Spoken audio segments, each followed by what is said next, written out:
Hi, I'm Arnie Skelton, and each week in this podcast series, I'm going to offer you my top 10 tips on particular topics or themes that might be of interest to you as a teacher or manager, or both.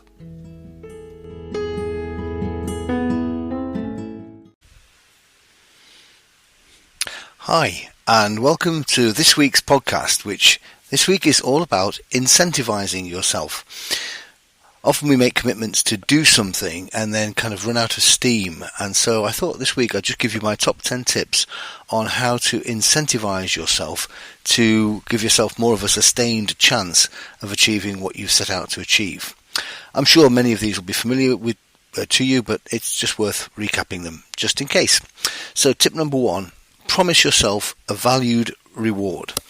Now, incentives and rewards are a bit different for me. An incentive is something that you set up before the task, and the reward is something that happens after the task. So it's important really to remember that rewards are all important because you only get them once you've completed what you set out to achieve.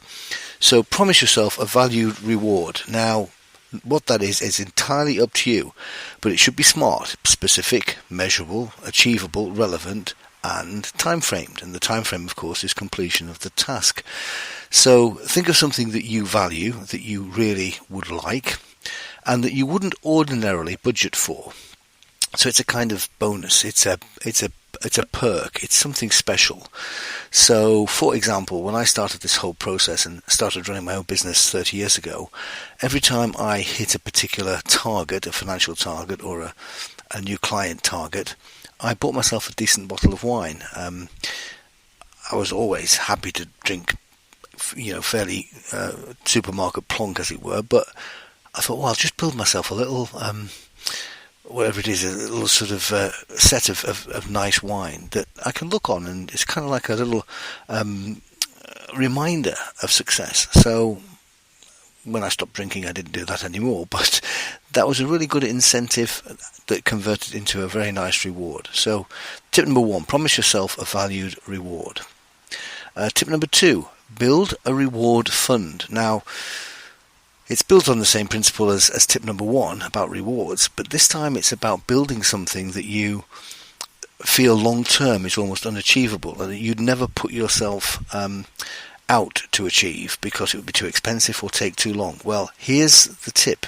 Build yourself step by step that bigger budget, that bigger payoff, that bigger reward, so that each time you achieve something that you think is worth rewarding, then don't give yourself a specific tangible reward there and then, but put it towards a bigger reward fund. So build a fund. So each time you achieve something, maybe put £10 in a kitty or £15 in a kitty towards something that you then can cash in at £200 or £300 later down the track. So tip number 2 is build a reward fund. Tip number 3, again, to do with rewards, have a reward catalogue. I've used this as a teacher with students, and it's been a lot of fun. Fun to compile and then fun to dish out when somebody achieves it. So you have a catalogue, and during the year or during the term, I would award points for certain achievements made by students. And what do points mean? Points mean prizes. And so there were some prizes that were for as low as 5 points up to, say, 100 points. And every student had a catalogue, and they could suggest what would go into the catalogue, and we kept amending the catalogue as new ideas came through. But it was a bit of fun. People kept it in mind, and there were things in there that everybody could achieve. There was something at 5 points, and there were things at 100 points. And they could spend their points anytime they like and then start again. So a rewards catalogue was a lot of fun for me as a teacher with my students, and it could serve for you in setting a whole raft of points rewards for a whole raft of projects or tasks that you're working on. So that's tip number 3, have a reward catalogue. Tip number 4, which I think is a very British thing, mentioned this previously in podcasts, promise somebody else you'll do it. That's tip number 4. Promise somebody else you'll do it. I think, Britain particularly, we hate letting other people down. We put ourselves out to make sure we put other people in. We just have that kind of wanting to give to others, even if it's a sacrifice for ourselves. So I think if you promise somebody else that you're going to do something and you demonstrate that you've done it and have to demonstrate that you've done it, it's an incentive, because you don't want to let the other person down. You know, if you've promised to clear somebody's drain for them, then you're going to do it, aren't you? So if you promise that you will have something ready by a certain date, and you promise it to other people, then you're just much more likely to do it by that date. So tip number 4 is promise someone else you'll do it. Tip number 5, which builds on the previous tip, is that it's worth thinking about doing it with somebody else. So again, we don't want to let somebody else down. I know this worked for me when I was doing quite a lot of running and quite a lot of cycling. If I'd said to somebody, yeah, okay, I'll meet you at 6 a.m. to go for the run, then even though it might be a bit of a struggle to get out for yourself at 6 a.m., if you know somebody's out there waiting for you, you're going to do it. So do what you're struggling to achieve with somebody else. Co-opt somebody else in. Somebody who obviously wants to do the same kind of thing. So fitness regimes are really good for that kind of commitment. So tip number 5, do it together with someone else. Tip number 6 is perhaps a bit obvious. Try the reverse. Instead of giving yourself a reward for success, give yourself a penalty for failure to deliver. Now, this can be deadly serious, or it could be a lot of fun, but it's got to have the sense of a penalty. I think a really good example of that is, instead of putting £10 reward into your reward fund, which was my tip number 2, you put £10 into a charity every time you fail to deliver to a date or to a deadline or to a particular standard.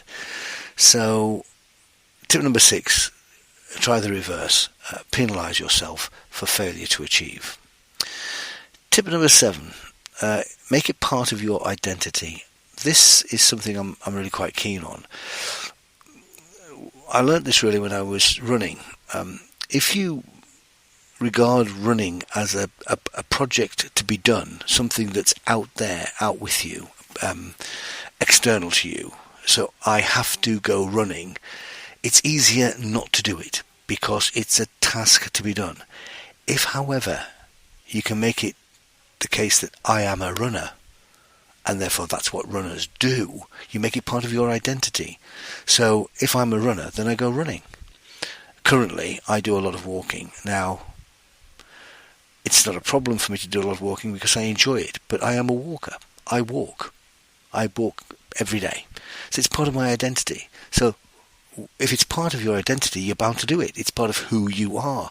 So you internalize it. So instead of it being an external task to be done, it's part of who you are. It's your ID. It's internal to you. So tip number 7, make whatever it is you're doing part of your identity. It's what somebody like me does. Tip number 8, if the task is complex or goes on for a long period of time and is perhaps a bit vague, then chunk it down. Break it down into smaller steps. You know, people have used the phrase, don't eat the elephant whole. So sometimes tasks can be a bit overwhelming, and it's easier to tackle small steps, to do things in bite-sized chunks. So break the complex and long and difficult task down into something much more small scale and accessible. So tip number 8, incentivize yourself by breaking the complex down into something more bite-sized, chunking it down. Tip number 9, and this kind of is a follow-on from the wine collection. Tip number 9 is build yourself a collection. It's not just a one-off then, is it? It's not just buying a piece of porcelain. It's buying yourself some Wedgwood pottery collection or whatever. It's not just buying a bottle of wine. It's building a wine cellar. It's not just building or having one football kit. It's a football kit for each team in the Premier League. So you can make something more sustainable through a reward and incentivizing system if you set yourself a collection as a target. It's no longer a one-off. It's part way towards. So tip number 9, build a collection. And tip number 10 is different from all the others. It's not material. It's not something tangible that you can hold and point to and say, that's my reward. Tip number 10 is simply create a feel-good factor. Just enjoy the satisfaction that comes from achieving something. My best example of that, I think, is crosswords. I'm not particularly a crossword fan, but I do get it that people who enjoy crosswords enjoy the struggle, probably because most of all they enjoy feeling good about having made it, having completed the crossword. It's a kind of punch the air feeling, yes. And sometimes the harder the challenge, the greater the satisfaction in achieving it. So my final tip number 10, is incentivize yourself by creating a feel-good factor. Know that once you have done it, you'll feel really good. It will feel really worthwhile. So there we are, my top 10 tips for incentivizing yourself. Just to recap, tip number 1, promise yourself a valued reward. Tip number 2, build a longer term reward fund. Tip number 3, have a reward catalogue where points mean prizes. Tip number 4, promise someone else you'll do it. Tip number 5, do it together with someone else. Tip number 6, try the reverse. That's penalise yourself for not achieving it. Tip number 7, make it part of your identity. Tip number 8, if it's large, long-term and complex, break it down into smaller steps, chunk it down. Tip number 9, build yourself a collection to make it a more sustainable achievement. And tip number 10, create a feel-good factor. So that's it. Those are my top 10 tips for incentivizing yourself. Thanks very much for listening. Bye for now.